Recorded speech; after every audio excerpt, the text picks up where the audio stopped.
Obrigada pela presença dos amigos.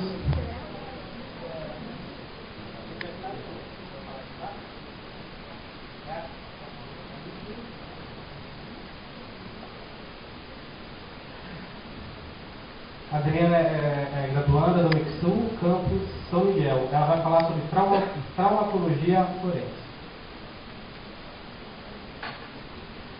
Bom dia a todos. Bom dia. Diferente para guia, daí é mais fácil. Bom, eu fui privilegiada de poder dar início aqui ao nosso primeiro simpósio e o tema que eu escolhi para falar nessa manhã de hoje foi um tema da medicina legal. Então, antes de iniciarmos, eu quero agradecer a todos pela presença aqui na manhã de domingo, agradecer principalmente ao Dr. Wagner pela oportunidade, ao Dr. Zaquini e todos que estão aqui. Dentro da medicina legal, eu não poderia ter um tema mais legal para a gente iniciar, que é a medicina legal. Nós temos a traumatologia forense, que é um dos ramos da medicina legal.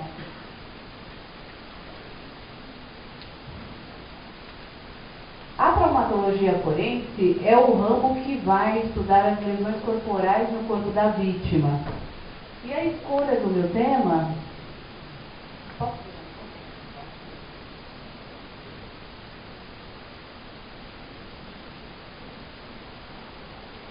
A escolha desse tema se deu por uma frase que eu escuto muito e tenho certeza que todos aqui já escutaram, que é o corpo da vítima fala. E eu sempre me pergunto, de que forma que o corpo da vítima fala? Quando ele fala? Com quem? E para que, né, que ele fala? E nós estamos programando uma visita ao IML, e aí eu fiquei pensando se os corpos irão falar lá também. Em 5 minutos eu estarei na minha casa, né? Dentro da traumatologia, a gente tem alguns exemplos que a gente vai ver aqui hoje de como esse corpo pode falar com o médico legista, como que essa lesão vai dizer o que realmente aconteceu na cena do crime. Então, para entendermos, nós temos apenas 3 tipos de lesões corporais, que são as lesões incisas, as lesões punctórias e as lesões contusas. Nós vamos ver rapidamente cada uma delas. Uma lesão incisa é toda lesão causada por um instrumento cortante que age com pressão e deslizamento e atua em linha. O que eu estou querendo dizer? É todo corte. Então, todo mundo aqui alguma vez na vida já se cortou e ele provoca uma lesão como essa. Dentro da traumatologia, o médico legista, quando ele se deparar com uma lesão como essa, existem algumas coisas que ele pode avaliar para determinar o que aconteceu. Então, o primeiro exemplo que a gente pode citar numa lesão como essa é como ela foi produzida, por onde ela começou e como ela terminou. Então, todo início de uma lesão como essa, ela tem uma causa inicial menor do que a causa final. Então, aqui no nosso exemplo,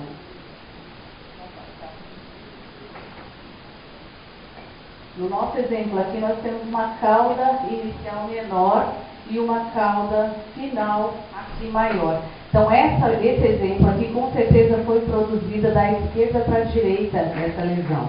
Aqui na foto está invertido, mas a lesão foi produzida da esquerda para a direita. Aí vocês vão me perguntar, e daí? O que significa isso?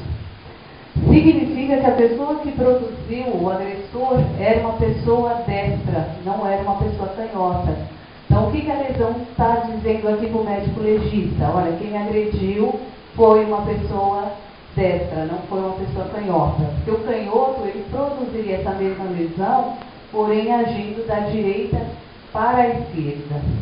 Um outro exemplo aqui, usando a mesma lesão, é a natureza jurídica dessa lesão. Então, qual era a natureza jurídica? Homicida? Suicida? Foi um acidente?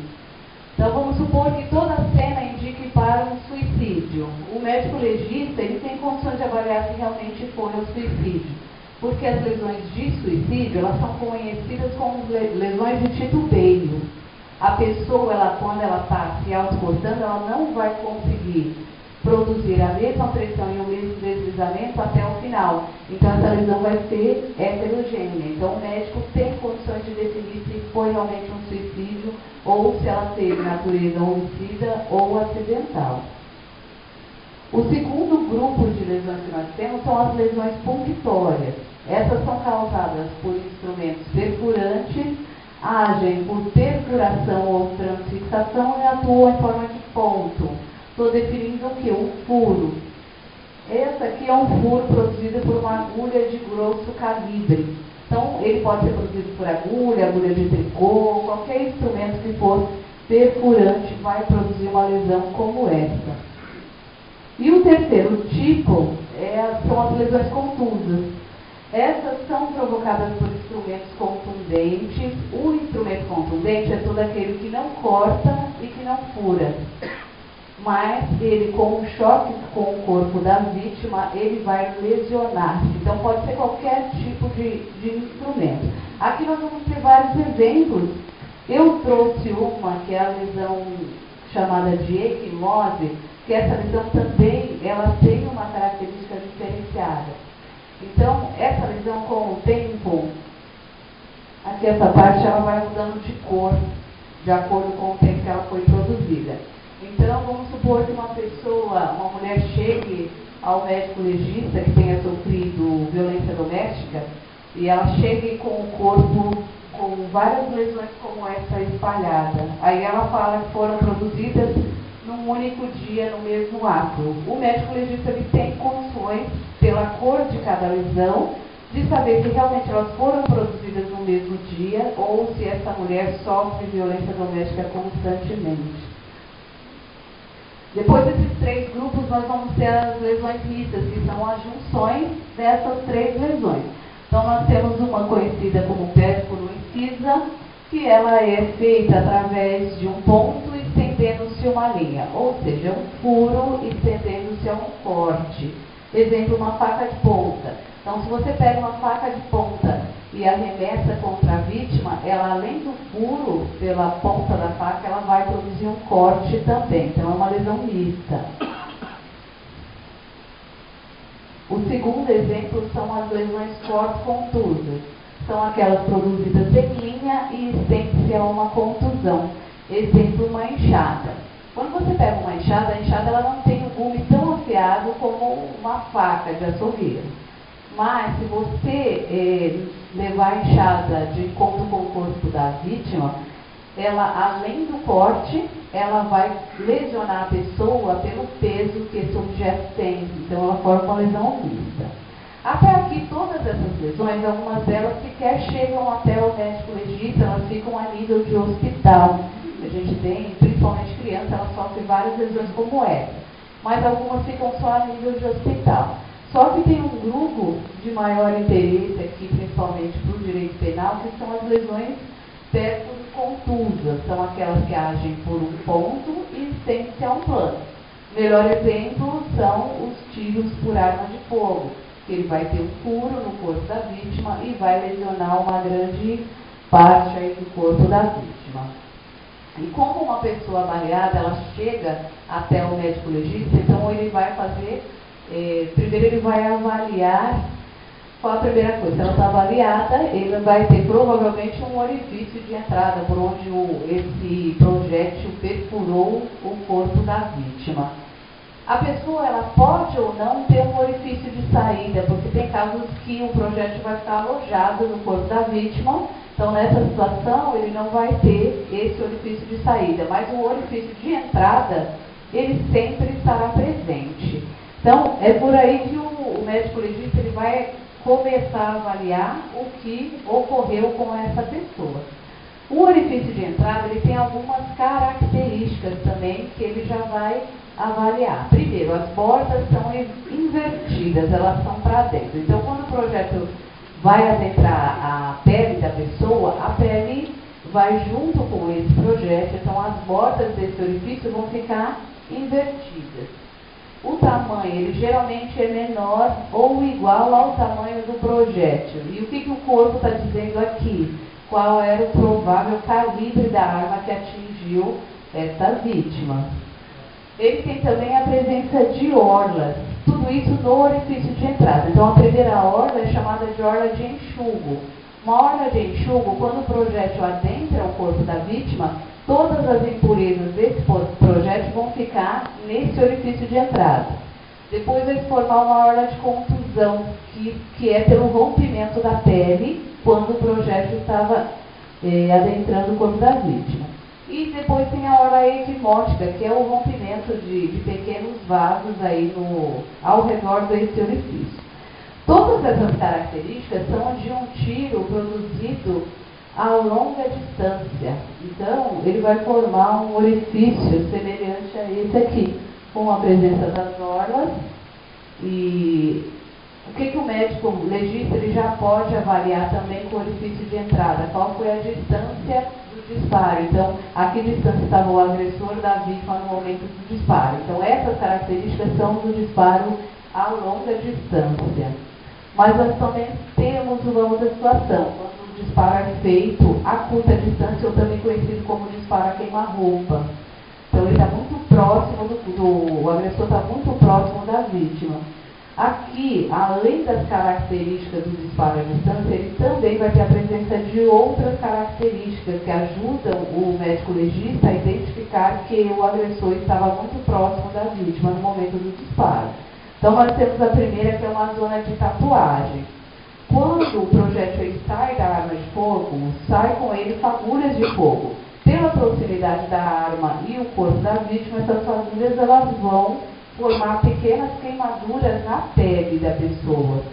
E é chamada de zona de tatuagem.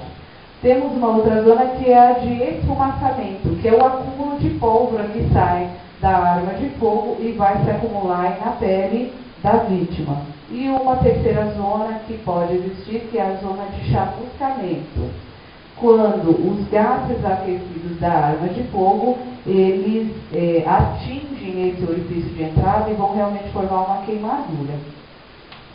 Aqui nós temos deixa eu voltar. Nesse primeiro exemplo, aqui é uma zona de esfumaçamento, que é o acúmulo de pólvora no primeiro disparo. E aqui no segundo, o orifício está bem queimado, que é a zona de chamuscamento. Temos aqui o exemplo de uma zona de tatuagem, que são esses pequenos pontos aqui ao redor do orifício. Então, esses disparos, com certeza, foram feitos a queima-roupa, é bem diferente do primeiro a longa distância. E temos ainda uma terceira situação, que é o disparo encostado. Esse aqui é a distância zero. Então, a pessoa, o agressor, primeiro encosta a arma no corpo da vítima e depois ele puxa o gatilho. Então, a distância é zero aqui. Aqui, ele vai ter a presença de todas as orlas, de todas as zonas, só que elas vão estar no mesmo orifício. Então, as bordas dele vai ser irregular, ele vai ter um formato mais estrelado. Ele geralmente é maior do que o tamanho do projétil e, por conta dessa junção das orlas, das zonas, e ele forma um fenômeno conhecido como câmara de mina de Hoffman, que é realmente uma explosão no orifício quando ele encosta a arma primeiro e efetua o disparo depois. Então, aqui vai produzir um orifício como este. Então, a gente pode perceber que tem queimaduras aqui, ele tem um formato mais estrelado e é bem maior do que o tamanho do projétil. Aqui a gente não pode confundir esse orifício de entrada do disparo encostado com as armas de grosso calibre, que também vão fazer orifícios grandes. Então, o médico legista ele vai avaliar se realmente foi um disparo encostado ou se foi uma arma de grosso calibre que atingiu a vítima. Depois de definido qual era o orifício de entrada, que ele já também definiu o provável calibre da arma e definiu também a provável distância que estava o agressor, ele vai verificar se existe um orifício de saída. Esse só vai estar presente se o projétil transfixar o corpo da vítima. Existem casos em que o projétil vai ficar alojado nesse corpo, então não vai ter um orifício de entrada. E ele também tem as características próprias. Ele tem as bordas revertidas, ou seja, as bordas dele são para fora. Ele é maior do que o tamanho do projétil. Ele não possui nem orlas e nem zonas. Então, ele forma um orifício semelhante a este aqui. Então, esse tiro, ele foi provavelmente o agressor, estava atrás da vítima e o tiro transfixou e saiu aqui na testa. A cinza foi em formato de cruz. Definidos os dois orifícios, o médico legista tem condições agora de definir o trajeto e a trajetória e fazer um esquema do que aconteceu, que é uma reprodução do que realmente aconteceu com a vítima. O trajeto vai ser sempre o caminho do projétil dentro do corpo da vítima, que é o como ele, o orifício de entrada e o orifício de saída. Quando ele prolonga esse trajeto, o médico legista ele vai ter também a trajetória, o caminho percorrido pelo projétil do cano da arma até o corpo da vítima. E ele define aqui o quê? Como era a posição tanto do agressor e da vítima no momento do disparo. E para finalizarmos, senão alguém já vai me chutar aqui, né? Para finalizarmos, esse tema é muito interessante, é um tema longo, é um tema extenso, e retornando à nossa frase inicial de que o corpo da vítima fala, se o corpo fala é porque alguém precisa escutar. E nós, enquanto acadêmicos do direito, temos o dever de escutar um pouco o corpo da vítima, porque eu tenho certeza que assim as defesas dos futuros criminalistas que aqui estão serão ainda mais eficientes, né? E eu trouxe uma frase para a gente refletir, uma frase do Rui Barbosa, que o exército ele pode passar 100 anos sem ser usado, mas ele não pode passar 1 minuto sem estar preparado.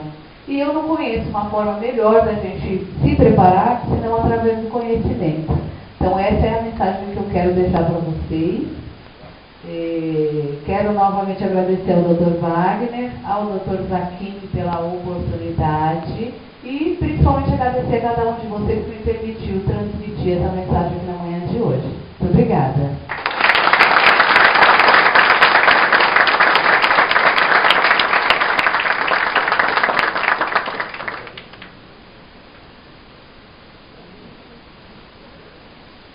Agora só falta homem.